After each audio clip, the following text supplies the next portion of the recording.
दोस्तों, ये कहानी है एक साधु और एक जवान खूबसूरत महिला की, जो अपने जिस्म की प्यास बुझाने के लिए महिला कैसे साधु के करीब आती है। ये कहानी कैसे रोमांचक मोड़ तक पहुंचती है, जानने के लिए वीडियो के अंत तक बने रहे। एक समय की बात है, अभ्युदयगढ़ नामक राज्य में रानी मेधावी का शासन था। वह न केवल अनुपम सौंदर्य की धनी थी, बल्कि अपनी बुद्धिमत्ता और दूरदर्शिता के लिए भी जानी जाती थी। परंतु एक चीज थी जो उसके हृदय को शांति नहीं देती थी। उसका मन सच्चे प्रेम की तलाश में था। राजा युद्धों और राजकाज में व्यस्त रहते, जिससे रानी के हृदय में एक गहरा खालीपन था। राज्य की सीमा से लगे जंगल में एक महान संत अरुणेश्वर का आश्रम था। कहा जाता था कि उन्होंने सांसारिक मोहमाया त्याग दी थी और केवल ध्यान साधना में लीन रहते थे। एक दिन राजा ने अपने राज्य की उन्नति के लिए संत अरुणेश्वर को राजमहल में आमंत्रित किया। सन्यासी ने निमंत्रण स्वीकार किया और राजमहल पधारे। जब रानी ने पहली बार संत को देखा तो उनका तेजस्वी स्वरूप और गंभीर व्यक्तित्व देखकर अभिभूत हो गई।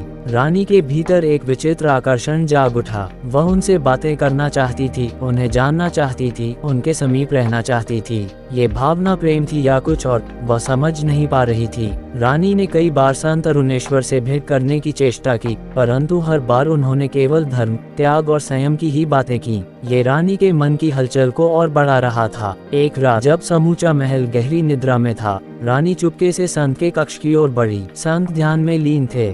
जब उन्होंने द्वार पर हल्की आहट सुनी तो धीरे से पूछा, कौन है? रानी ने धीमे स्वर में कहा, यह मैं हूँ, रानी मेधावी। आपसे कुछ आवश्यक वार्ता करनी है। संत ने द्वार खोला और रानी को भीतर आने का संकेत दिया। उन्होंने गंभीर स्वर में पूछा, रानी, इस समय यहाँ आना क्या उचित है? रानी की आंखों में एक अनजानी बेचैनी थी। उसने धीरे से कहा, महाराज, मैंने जीवन में सब कुछ पाया, पर प्रेम नहीं। मेरा मन अशांत है और जब से आपको देखा है तब से यह और व्याकुल हो उठा है।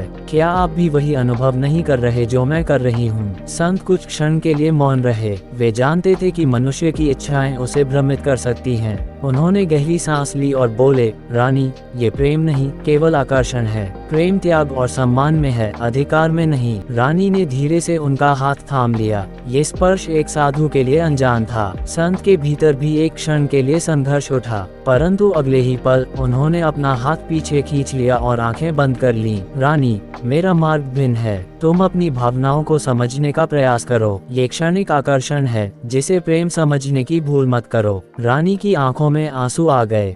उसने धीमे स्वर में कहा, तो क्या मेरी इच्छाएं सदैव अधूरी ही रहेंगी? संत ने मुस्कुराकर उत्तर दिया, सच्ची इच्छाएं कभी अधूरी नहीं रहती। वे केवल अपने सही रूप में प्रकट होने की प्रतीक्षा करती हैं। प्रेम अधिकार की वस्तु नहीं, ये समर्पण और त्याग से खिलता है। रानी ने कुछ क्षण सोचा और फिर धीरे धीरे पीछे हट गई। उस रात वह बहुत रोई, लेकिन जब अगली सुबह सूरज निकला तो उसने अपने मन को शांत और हल्का महसूस किया। उसने समझ लिया था कि सच्चा प्रेम किसी को बांधने में नहीं, बल्कि उसे मुक्त करने में है। संत अरुणेश्वर कुछ दिनों बाद अपने आश्रम लौट गए और रानी ने स्वयं को अपने राज्य और प्रजा की सेवा में समर्पित कर दिया। ये कथा हमें ये सिखाती है कि आकर्षण और प्रेम में बहुत अंतर होता है।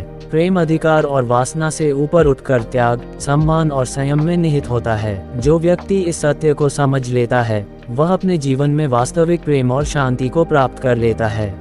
ये वीडियो को लाइक और चैनल को सब्सक्राइब जरूर करें।